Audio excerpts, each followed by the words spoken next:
ام المومنین میمونہ رضی اللہ تعالی عنہا سے روایت ہے، انہوں نے کہا کہ نبی کریم صلی اللہ علیہ وسلم سجدہ گاہ یعنی چھوٹے مصلی پر نماز پڑھا کرتے تھے۔ صحیح بخاری حدیث نمبر 381۔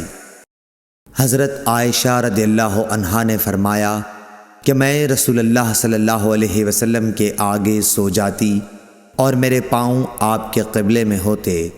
جب آپ سجدہ کرتے تو میرے پاؤں کو آہستہ سے دبا دیتے، میں اپنے پاؤں سمیٹ لیتی اور آپ جب کھڑے ہو جاتے تو میں انہیں پھر پھیلا دیتی۔ ان دنوں گھروں میں چراغ بھی نہیں ہوا کرتے تھے۔ صحیح بخاری حدیث نمبر 382۔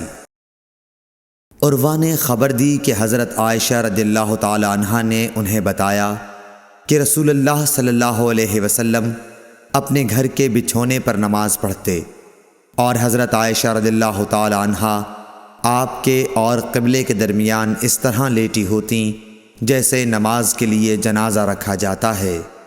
صحیح بخاری حدیث نمبر 383۔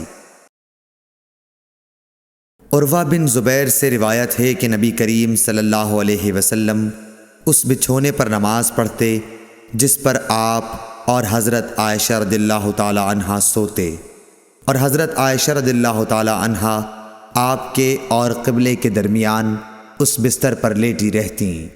صحیح بخاری حدیث نمبر 384۔